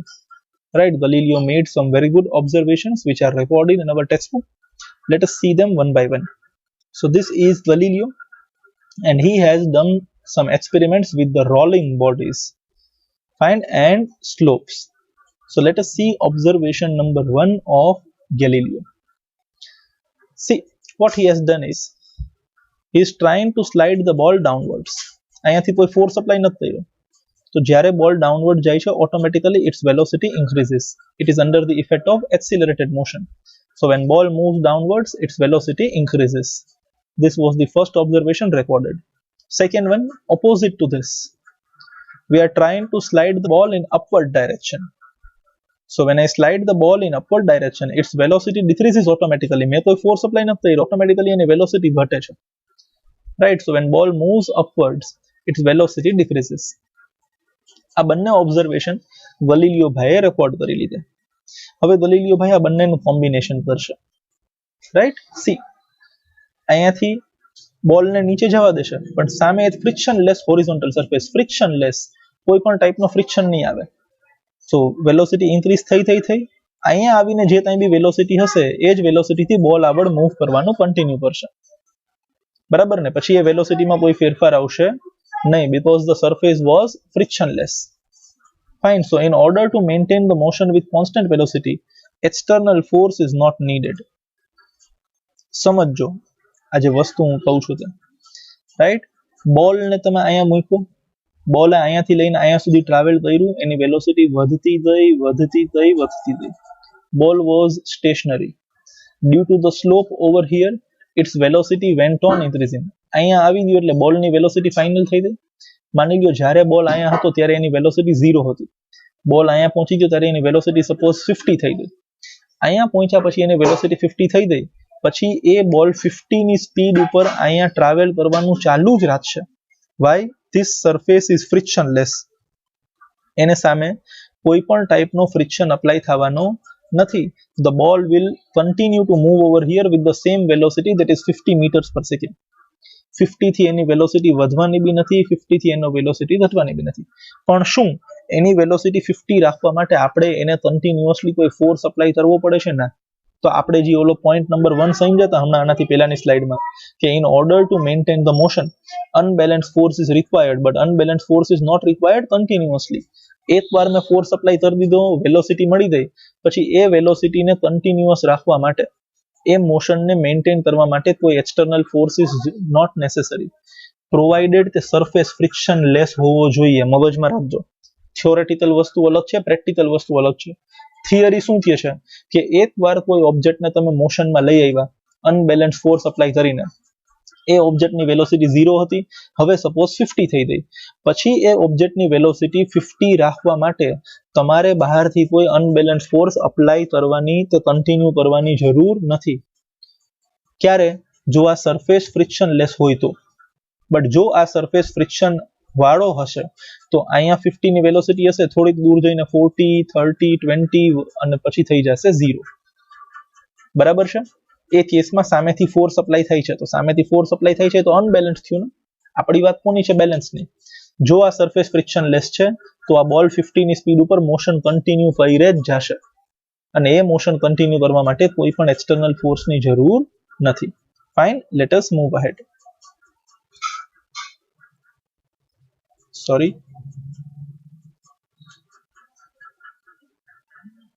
Yes દલીલિયો ભાઈ, આ બધાનું recording કર્યું ને. બે ફ્રિક્શનલેસ slope લીધી, એક ઉપરથી નીચે આવે છે, બીજી નીચેથી ઉપર આવે છે.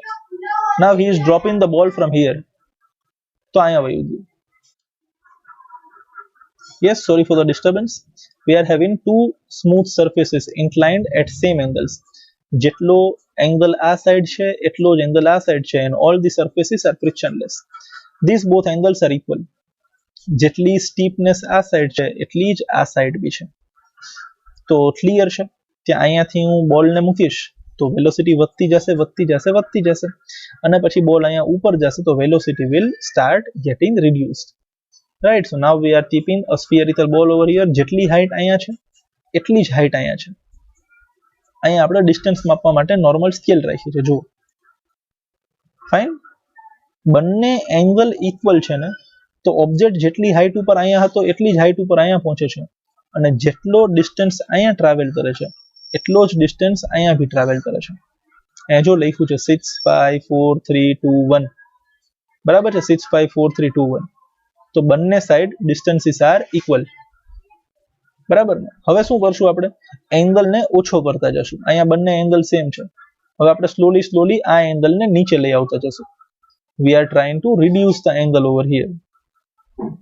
ફાઇન, એંગલ નીચે વયો દો. આ એંગલ મોટો છે, આ એંગલ નાનો છે. Heights are still same.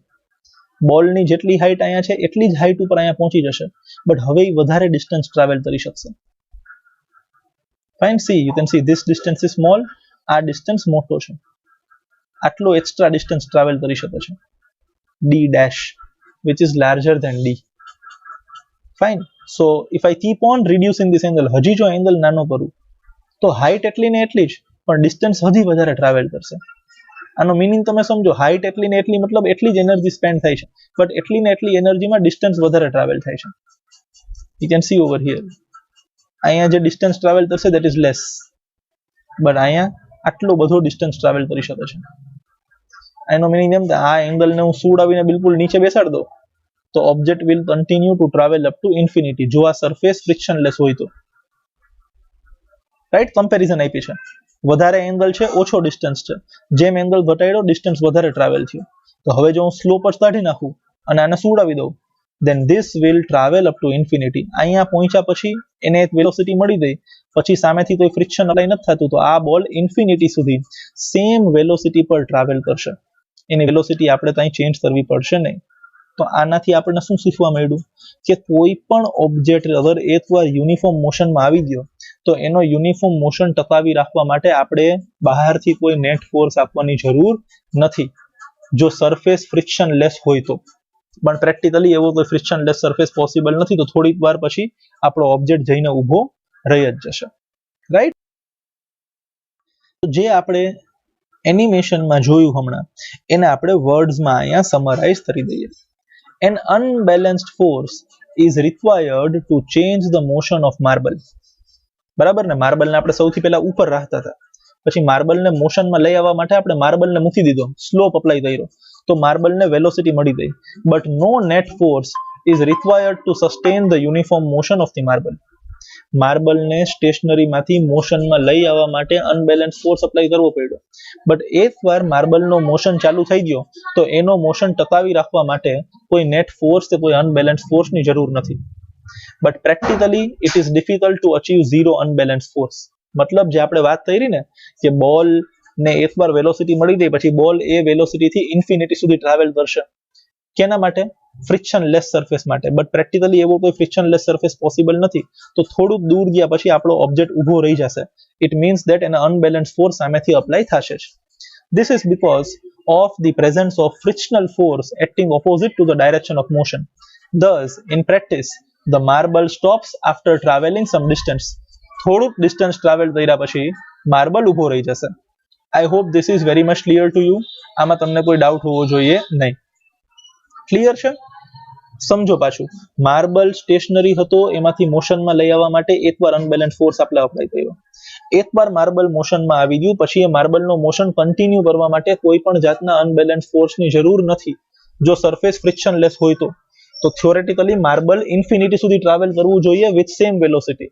But practically marble થોડુંક દૂર જઈને ઊભું રહી જશે, બીકોઝ ગમે તે સરફેસ હટે ફ્રિક્શન તો આપશે જ.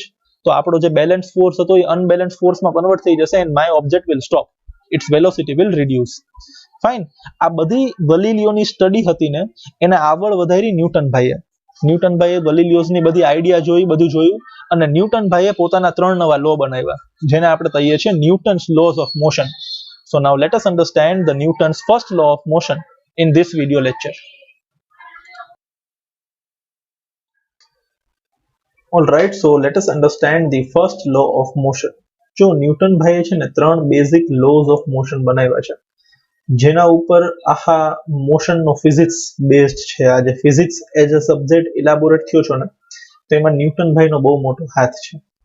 રાઈટ, જે આજે વેહિકલ્સ બની રહ્યા છે, આપણે ચાલીએ છીએ તો ત્યાં ફોર્સ અપ્લાય થઈ રહ્યો છે. The dynamics behind all of this have been established by Newton. He has the top ranked contribution in this field. So let us understand the first law of motion, which is also known as law of inertia. First law of motion છે ને બહુ સિમિલિયર છે. ગલીલિયોના જે observation હતા ને એને professional લેંગ્વેજની અંદર ન્યૂટન ભાઈએ માત્ર અરેન્જ કરેલું છે. Before going into first law of motion, let us revise what we have studied just now previously. આપણે શું ભણેલું હતું કે કોઈ પણ ઓબ્જેક્ટ અગર સ્ટેશનરી છે તો એ બેલેન્સ્ડ ફોર્સની ઇફેક્ટમાં છે, અને કોઈ પણ ઓબ્જેક્ટ અગર યુનિફોર્મ મોશનમાં છે તો એ બી બેલેન્સ્ડ ફોર્સની ઇફેક્ટમાં છે. જે વસ્તુ સ્ટેશનરી છે એ સ્ટેશનરી જ રહેશે ક્યાં સુધી? જ્યાં સુધી આપણે એને કોઈ અનબેલેન્સ્ડ ફોર્સ અપ્લાય ન કરીએ ત્યાં સુધી. ઇન ધ સેમ વે કોઈ પણ ઓબ્જેક્ટ અગર યુનિફોર્મ મોશન કરે છે તો એ યુનિફોર્મ મોશન કરતો જ રહેશે, એની વેલોસિટી વધવાની બી નથી અને ઘટવાની બી નથી. But until and unless an unbalanced force is applied on it. તો ન્યૂટન્સ ફર્સ્ટ લો સિમ્પલ છે, જે ઓબ્જેક્ટ જે કરે છે તે કરતું જ રહેશે. સ્ટેશનરી છે તો સ્ટેશનરી જ રહેશે, યુનિફોર્મ મોશન કરે છે તો યુનિફોર્મ મોશન કરતું જ રહેશે until and unless an unbalanced force applies on it. Right, this is the summary of Newton's first law of motion. An object remains in a state of rest, matlab stationary, or in a state of uniform motion in a straight line unless compelled to change that state by an applied force. An object will remain in a state of rest or that will remain in a state of uniform motion unless it is forced. Compelled means forced. Unless it is forced to change that state of motion by an applied force. Applied force means unbalanced force. In simple words, all objects resist a change in their state of motion. Very, very, very important line. Right, we should underline this. All the objects resist a change in their state of motion. પોતાની અંદર ફેરફાર કરવો કોઈને ગમતો નથી as far as the motion is concerned. મતલબ કોઈ object stationary છે તો એને સ્ટેશનરી જ રહેવું છે. જો એને તમે અનબેલેન્સ ફોર્સ અપ્લાય કરવાની ટ્રાય કરશો તો એને ઓપોઝ કરવાની ટ્રાય કરશે. Right, all the objects resist a change in their state of motion in a qualitative way. Right, in a qualitative way, the tendency of undisturbed objects to stay at rest or to keep moving with the same velocity is called inertia. અહીં આપણી પાસે એક નવો concept આવે છે, that is inertia.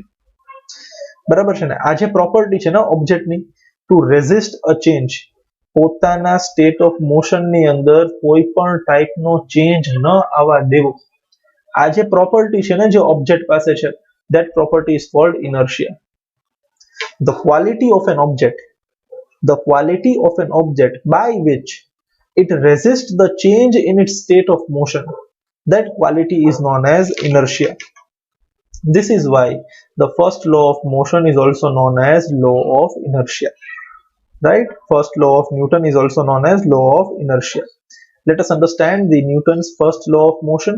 See, in better words it is written like this: an object at rest or in uniform motion will remain at rest or in uniform motion unless an unbalanced force acts on it.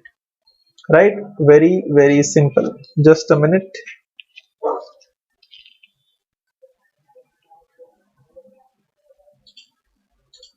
Yes. Fine. Let us move ahead. See, this is in a steady state and this is in state of uniform motion.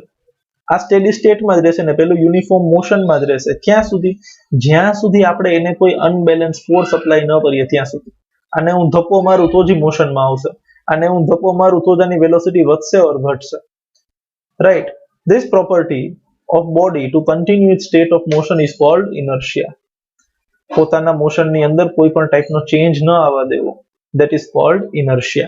The one which cannot be changed is known as inertia. See, આ object stationary છે એને stationary જ રહેવું ગમે છે તમે ગમે એટલો ફોર્સ અપ્લાય કરો હા એક લેવલ પછી આ મૂવ થશે but initially it will resist the change in its state of motion એ સ્ટેશનરી છે તો સ્ટેશનરી જ રહેવાની ટ્રાય કરશે તમે ગમે તેટલો જોર લગાડો right so that is Newton's first law of motion which you can compare with law of inertia that was devised by Galileo. Galileo ભાઈએ બી જ કીધું કે એક ઓબ્જેક્ટને હું અહીંયાથી સ્લોપ ઉપર મૂકી દઉં તો એ ઓબ્જેક્ટ ઇન્ફિનિટી સુધી ટ્રાવેલ કરશે વિથ સેમ વેલોસિટી એની વેલોસિટી વધશે બી નહીં અને ઘટશે બી નહીં until and unless an unbalanced force is applied on it. Right? So this is Newton's first law of motion. Let us move ahead. Now we shall study some of the practical aspects of Newton's first law of motion. 4-5 example છે આપણે સમજીએ text book પ્રમાણે. See, first example is કે આપણે એક બસની અંદર બેઠા છીએ. Suppose this person is sitting in a bus and the bus is stationary. અત્યારે બસ સ્ટેશનરી છે તો બસની અંદર આ સીટ લાગેલી છે એ બી સ્ટેશનરી છે સીટની ઉપર આ ભાઈ બેઠા છે એ બી સ્ટેશનરી છે. The legs of this person are in direct contact with the bus and they are in stationary state. They are in a state of rest. Now suddenly the bus will start. So when bus will start, it will try to go forward. તો આ જે પગ છે એને તો stationary રહેવું છે but બસ એને કમ્પલસરીલી ક્યાં લઈ જાય છે આગળ તો એની બોડીનો આ જે પાર્ટ છે ને ત્યાં તણાઈ જશે પાછળ આપણે બેઠા હોય અને અચાનક બસ સ્ટાર્ટ થાય કે વેહિકલ સ્ટાર્ટ થાય તો આપણે પાછળની સાઈડ ઝટકો મારીએ what is that? That is our inertia. That is the inertia of our body that is opposing change in the state of body. બરાબર છે ને આપણા બોડીને ત્યાં ને ત્યાં જ રહેવું હતું વાય બીકોઝ એ સ્ટેશનરી હતું સડનલી આપણે બસ ચાલુ કરી અચાનક તો આપણે પાછળની સાઈડ ખેંચાશું વાય બસને ક્યાં જવું છે આગળ તમારે ત્યાં ને ત્યાં રહેવું હતું એટલે એને ઓપોઝ કરવા માટે તમે ક્યાં જાઓ છો પાછળ automatically this is Newton's first law of motion. What is it suggesting? That the object will resist any kind of change in state of motion. આ સ્ટેશનરી હતું તો એ સ્ટેશનરી રહેવાની ટ્રાય કરશે પછી રહી ન શકે એ અલગ વાત છે આપણે એટલો બધો ફોર્સ અપ્લાય કરીએ ત્યાં સ્ટેશનરી ન રહી શકે તો એને મૂવ થવું જ પડશે બટ એ એકવાર તો જે કંઈ બી ચેન્જ આપણે લઈ આવવાની ટ્રાય કરશું એને ઓપોઝ કરશે યુ જસ્ટ સી જ્યારે આ બસ આગળ વધશે ને તો ભાઈ પાછળ ખેંચશે the bus will start and the person will experience a jerk in the backward direction. See, જેવી બસ ચાલુ થઈ ભાઈ પાછળ તણાઈ ગયા why? Bus is moving in forward direction. Our body wanted to be there itself due to the inertia of the body because its original state was being stationary. તો એ ક્યાં તણાઈ જાય છે પાછળ. I hope this is very much clear to you. Fine, read this.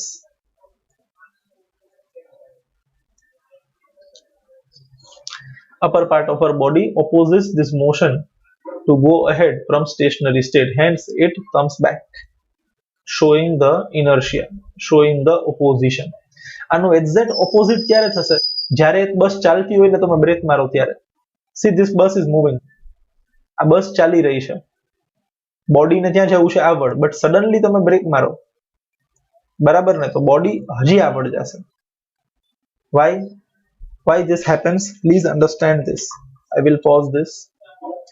બસ આગળ જઈ રહી હતી બસની સાથે આપણું બોડી અટેચ છે બોડીને બી ત્યાં જવું હતું આગળ why? Body was in motion.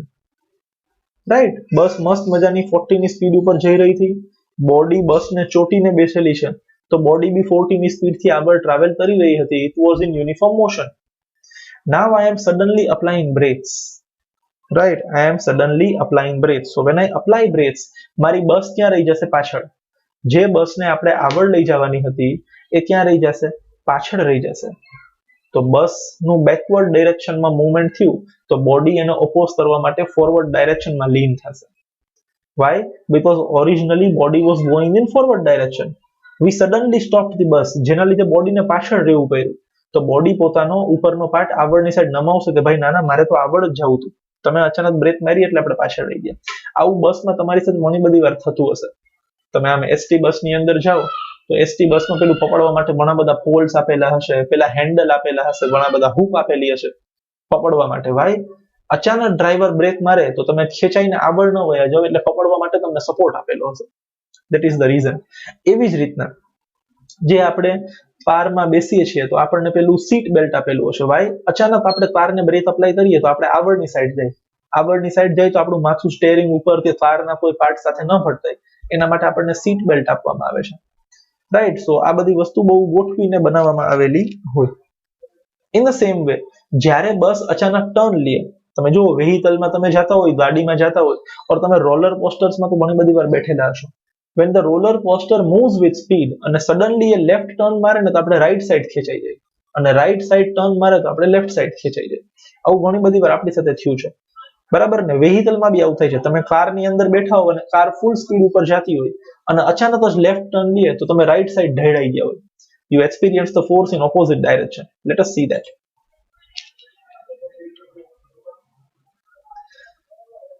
See, અહીંયા બસ આવી, બસ છે ને આ સાઈડ ટર્ન મારશે તો આપણે પેલી સાઈડ ખેંચાશે. જો આ બધી bus turns this side, everybody is directed to the other side.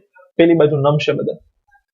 Fine. So these are all practical aspects of Newton's first law. Let us see now what is given about them in textbook.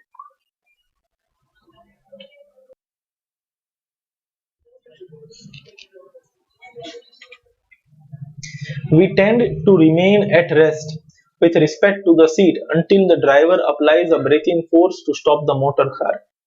એક motor કારની અંદર આપણે આરામથી બેઠા છીએ.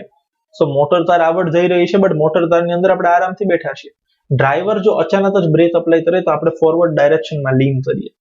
Right. With the application of brakes the car slows down, but our body tends to continue in the same state of motion because of its inertia.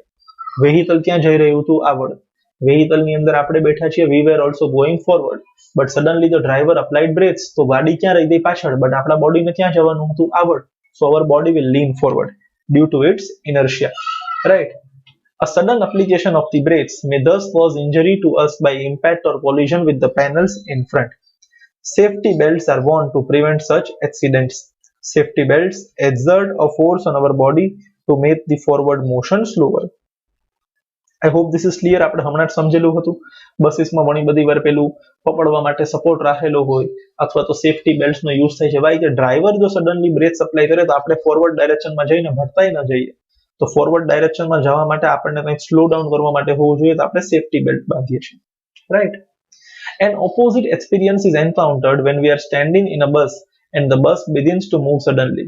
Now we tend to fall backwards. આ બી આપણે જોયું કે આપણે બસમાં ઊભા હોય અને driver અચાનક જ બસ ચાલુ કરે. બસ બિચારી સ્ટેશનરી હતી and driver suddenly starts the bus. So in that case we will be pushed backwards.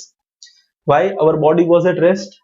Due to its inertia, it wanted to be in rest, but driver suddenly moved forward, so our body will move backward, showing the opposition due to its inertia. This is because when the sudden start of the bus brings motion to the bus as well as to our feet in contact with the floor of the bus, but rest of our body opposes this motion because of its inertia. Right? And when a motor car makes a sharp turn at high speed, very sorry for the disturbance, I will read this again. When a motor car makes a sharp turn at high speed, we tend to get thrown to one side. સીધી વસ્તુ છે. તમે કારની અંદર જાઓ છો ને અચાનક કાર ગમે તે એક સાઈડ ટર્ન લેશે તો આપણને ઓપોઝિટ ડાયરેક્શનમાં ફોર્સ અપ્લાય થશે. This again can be explained on the basis of law of inertia. We tend to continue in our straight line motion. When an unbalanced force is applied by the engine to change the direction of motion of motor car, we slip to one side of the seat due to the inertia of our body. Simple છે. બધી લાઈનનો meaning એ જ છે કે જો તમે અચાનક left side turn મારશો તમારું body right side ફેરવાઈ જશે. Right. Just due to the law of inertia. Fine. Inertia વિશે આટલું બધું જાણી ગયા, બટ શું બધા ઓબ્જેક્ટનો ઇનર્શિયા સરખો હશે? નો. ઇનર્શિયાનો કોઈ રિલેશન તો હોવો જોઈએ ને. ઇનર્શિયાનો સીધો સીધો રિલેશન છે માસ સાથે. more is the mass, more is the inertia. Right, let us understand something more about inertia. Yes, તો આટલું બધું સાંભળ્યું આપણે ઇનર્શિયા વિશે. But what actually is inertia? આપણે શું એને જોઈ શકીએ છીએ? એ કોઈ વસ્તુ છે? What is that? See now, inertia is clearly related with mass. એટલે જ આપણને સમજવા માટે અહીંયા ટોપિક આપેલો છે, inertia and mass. Let us read what is given in textbook. If an object is at rest, it tends to remain at rest. If it is moving, it tends to keep moving. This property of an object is called its inertia. તો આપણે હમણાં જોઈ લીધું, Newton's first law of motion, that if any object is at rest, it will continue to be at rest. If an object is in uniform motion, it will continue its uniform motion until and unless an unbalanced force acts on it. કોઈ પણ વસ્તુ અગર rest ઉપર છે તો એ rest ઉપર જ રહેશે. કોઈ પણ ઓબ્જેક્ટ અગર યુનિફોર્મ મોશન કરે છે તો એ યુનિફોર્મ મોશન જ કરશે. ક્યાં સુધી? until and unless an unbalanced force acts on it. પણ અનબેલેન્સ ફોર્સ ન હોય તો ઓબ્જેક્ટ પોતાને યુનિફોર્મ મોશન કન્ટિન્યુ કરશે? યસ. તો ઓબ્જેક્ટ પોતે રેસ્ટ ઉપર રહેશે? યસ. તો એ જે ઓબ્જેક્ટની પ્રોપર્ટી છે, to be at rest or to be in uniform motion, that property is called its inertia. Fine.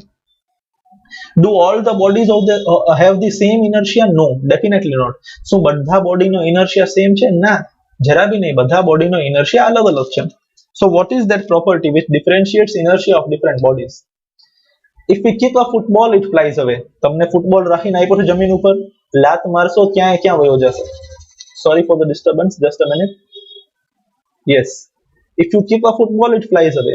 But if we kick a stone of the same size with equal force, it hardly moves. सीधी वस्तु છે.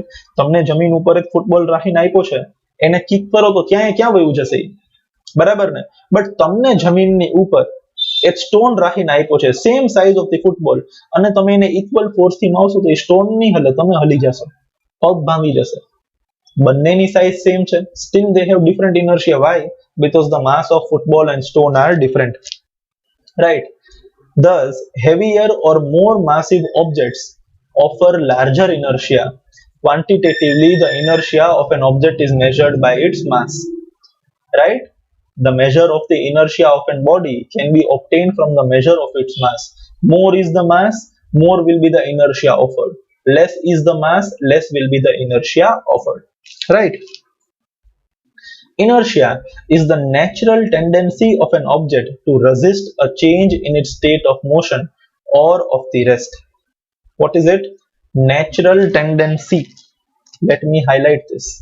Natural tendency of an object to resist a change in state of motion. આટલા શબ્દો ધ્યાનથી યાદ રાખી લ્યો. Resist a change in state of motion. State of motion means કાં તો object stationary છે, કાં તો મોશનમાં છે. જો સ્ટેશનરી હશે તો સ્ટેશનરી જ રહેશે, મોશનમાં છે તો મોશનમાં જ રહેશે. આ જે પ્રોપર્ટી છે, that is inertia, and the mass of an object is the measure of its inertia. More is the mass, more will be the inertia. Fine, let us move ahead. Right, so let us now discuss the question and answers. Right, but I will explain all the question and answers given in your textbook, given in your exercise over here. But still, if you are given the question and answers from your school, I prefer you should memorize them, you should remember them. અત્યારે જે તમારી સામે display કરીશ એ મેં answer બનાવેલા છે, but જો તમને સ્કૂલમાંથી કોઈ આન્સર લખાવેલો હોય, સ્કૂલમાંથી નોટ્સ આપેલી હોય, તો એ આન્સર વધારે પ્રિફર કરશું. યાદ ત્યાંથી રાખવાનું છે, વાંચવાનું ત્યાંથી છે. હા, જો ત્યાંથી કંઈ નથી લખાવેલું, અમુક આન્સર સ્કીપ કરેલા છે, તો એ તમે ડેફિનેટલી આમાંથી લખી શકો છો. Right? Now when I display the question answers and I give you the homework, હું તમને હોમવર્ક આપું તો ભાઈ બધા ક્વેશ્ચન આન્સર્સ વન ટાઈમ ટ્યુશનની CW માં લખવાના છે. તો એ સમયે તમારે અહીંયા જે સામે ડિસ્પ્લે થાય છે એ જ ક્વેશ્ચન આન્સર્સ નથી લખવાના. તમને જો સ્કૂલમાંથી લખાવ્યા હોય તો ટ્યુશનની બુકમાં ફરી પાછા રિપીટ કરવાના છે. જે ક્વેશ્ચન આન્સર સ્કૂલની CW માં ન હોય એ તમારે અહીંયાથી જોઈને તમારી ટ્યુશનની બુકમાં લખવાના છે. I hope this is clear to you.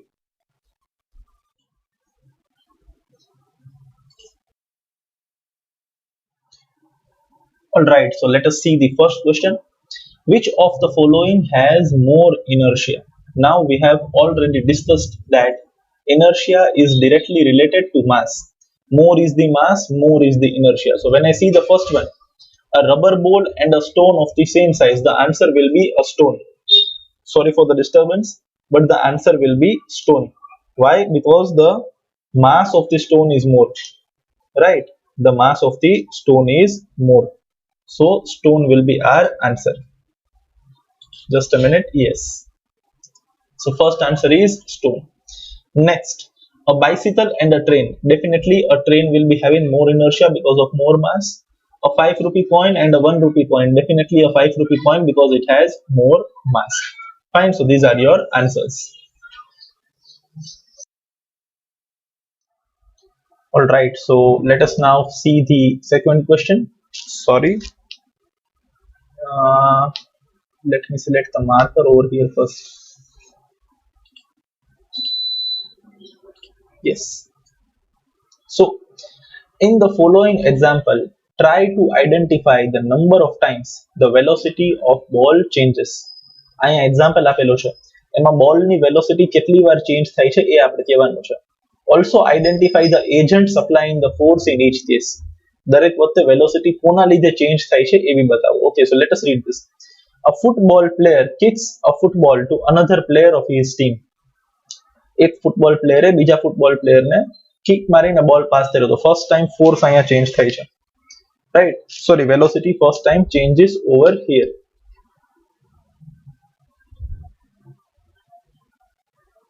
Let us see the answer. Yes, a football player kicks a ball to another player of his team, so velocity changes from 0 to u. Velocity નથી અને velocity increase થઈને શું થઈ જાય?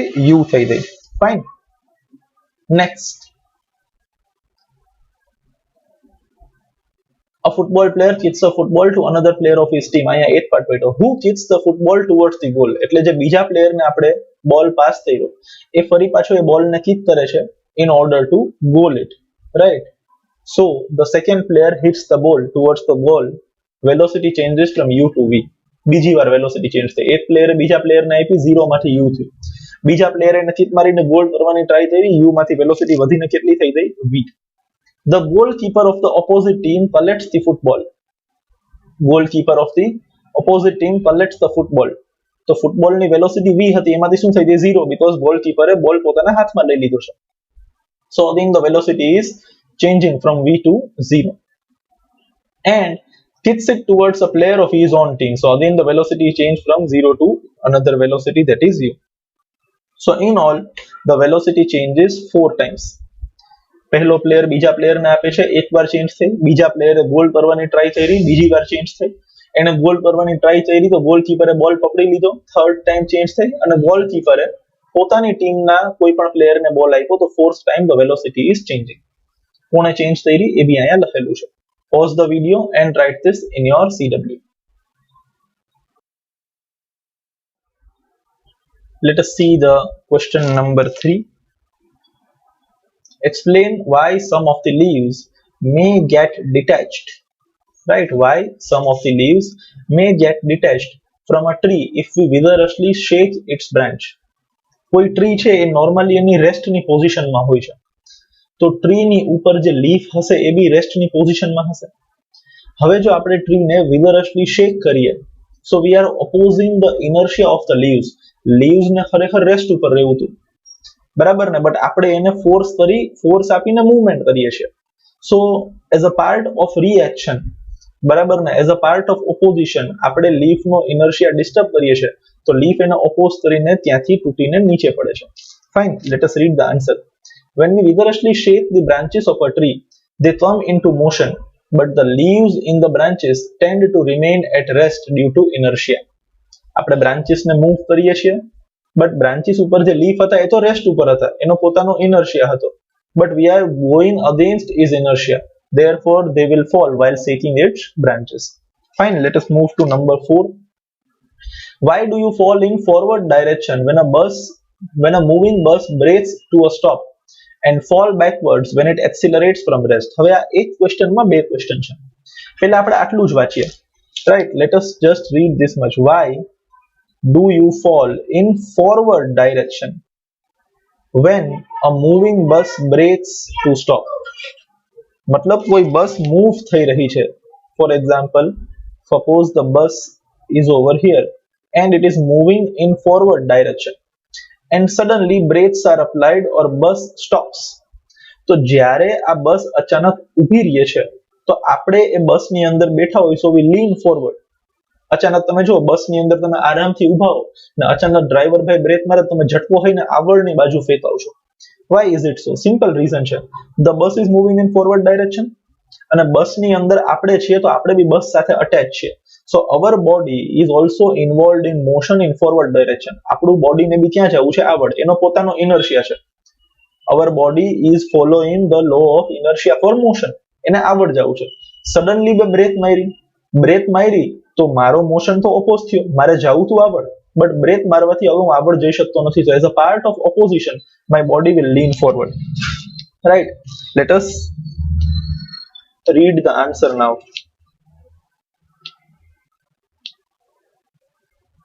Yes, sorry, just a minute. Yes, in a moving bus the passenger also moves with the bus due to inertia of motion. As the driver applies the brake, suddenly the bus comes to the rest, but the passengers try to maintain their position due to inertia of motion. બસ ને આગળ જવું હતું, એની અંદર જે passenger બેઠા હતા એ બી આગળની તરફ જવા માંગતા હતા, બટ ડ્રાઈવરે અચાનક બ્રેક મારી, બરાબર ને, તો બી પેસેન્જર પોતાનો મોશન મેન્ટેન કરવાની ટ્રાય કરે છે due to the inertia. Therefore they fall in forward direction. Brake મારી તો ડ્રાઈવરની બસ પાછળ રહી ગઈ, બટ પેસેન્જર્સને ક્યાં જવું હતું? આગળ. Hence the lean in forward direction. અને એનું એક્ઝેક્ટ ઓપોઝિટ અહીંયા થાય છે. તમે કારની અંદરથી બસની અંદર બેઠા છો, you are suppose sitting in a car, અને સડનલી કોઈ કાર ચાલુ કરે તો આપણે પાછળની તરફ ખેંચાઈએ છીએ. Right, we very well know that. આપણે પાછળની તરફ ખેંચાઈએ છીએ. Right, why is it so? શું કામ એવું થાય છે? Initially the bus as well as passengers are at rest. When the bus is accelerated fastly, the inertia of rest of passengers tends to oppose the forward motion of bus. Passenger અંદર આરામથી બેઠા હતા, એને rest ઉપર રહેવું હતું, but આપણે ફરજિયાત બસને ક્યાં લઈ ગયા? આગળ. Suppose this bus was at rest, passengers were also at rest, બસને આપણે ફરજિયાત આગળ લઈ ગયા, બટ એની અંદર જે પેસેન્જર્સ બેઠા છે એને તો રેસ્ટ ઉપર ત્યાં ને ત્યાં રહેવું હતું, તો એને ઓપોઝ કરવા માટે પાછળની સાઈડ લીન થશે. Hence they fall in backward direction. I hope this is very much clear to you and you don't have any doubts in this. Please pause the video and write this down in your CW.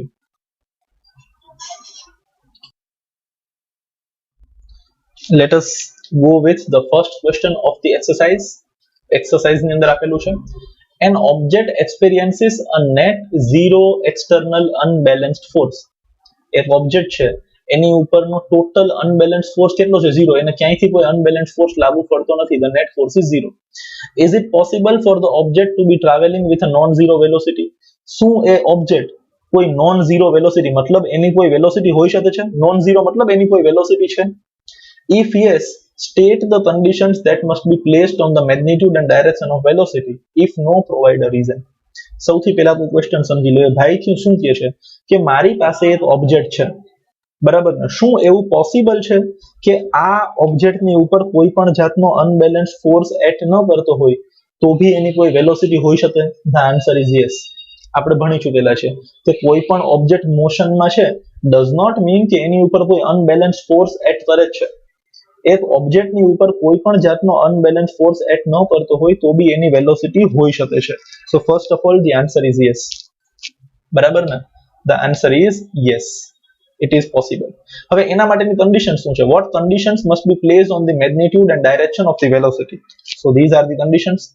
If the object was initially in state of motion, then in accordance with the first law of motion, the object will continue to move in same direction with same speed. મતલબ ઓબ્જેક્ટનો motion uniform હોવો જોઈએ. કોઈ object એક particular speed થી ચાલ્યો જતો હતો તો એની સ્પીડ એટલી જ રહેવી જોઈએ અને એની ડાયરેક્શન બી સેમ હોવી જોઈએ. The magnitude as well as the direction of velocity must remain unchanged or constant throughout. મતલબ the object must travel with uniform velocity without changing its direction. Simple. Right? Let us move to the next question. Number 2, when a carpet is beaten with a stick, dust comes out of it. Obviously, simple નિયમ છે. કાર્પેટની ઉપર dust જામેલી છે. તમે જ્યારે કાર્પેટને સ્ટિકથી મારો છો, બરાબર ને, તો એની ઉપર જે ડસ્ટના પાર્ટિકલ છે એનો ઇનર્શિયા શું છે? રેસ્ટનો. The particles of the dust wanted to be at rest, but તમે એને ઓપોઝ કરો છો, and hence the dust particles come out of it. Fine. The carpet with dust is in state of rest. When it is beaten with a stick, the carpet is set in motion, but the dust particles remain at rest. Due to inertia of rest, the dust particles retain their position of rest and fall down due to gravity. Simple. Right?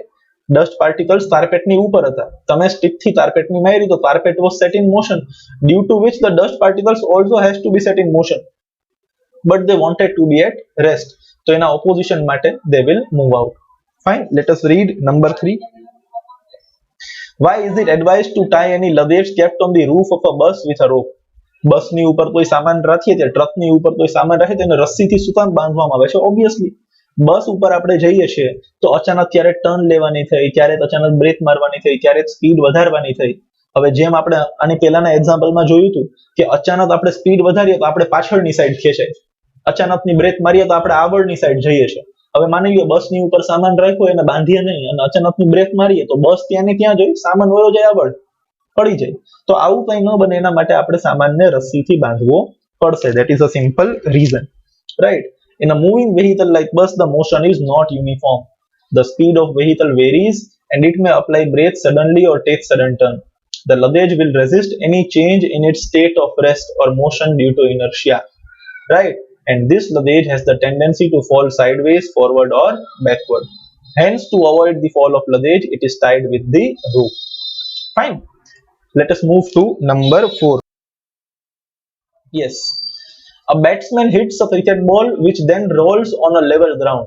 એટલે batsman ground ઉપર નથી role કરતો, બોલ છે ને ground ઉપર role કરે છે. After covering a short distance, the ball comes to the rest. The ball slows to a stop because સીધી વસ્તુ છે, બેટ્સમેન બોલને હિટ કરે તો બોલ ગ્રાઉન્ડ ઉપર વધશે આગળ, but that ball will stop after traveling some distance. Why? એને ફ્રિક્શનલ ફોર્સ નડે છે, બરાબર ને. જોઈએ અહીંયા ઓપ્શન શું છે? The batsman did not hit the ball hard enough. No, that is not the reason. Velocity is proportional to force exerted on ball. That is also not a reason. There is a force on the ball opposing the motion. This is the reason, right? This is the reason. There is a force on the ball opposing the motion. Which force? Frictional force. આ લખજો તમે. There is a frictional force opposing the motion of the ball. Fine. So we end up over here. We will now continue in the next video lecture. Till then, take very good care of yourselves and please write all these answers in your tuition CW. Thank you very much. Goodbye.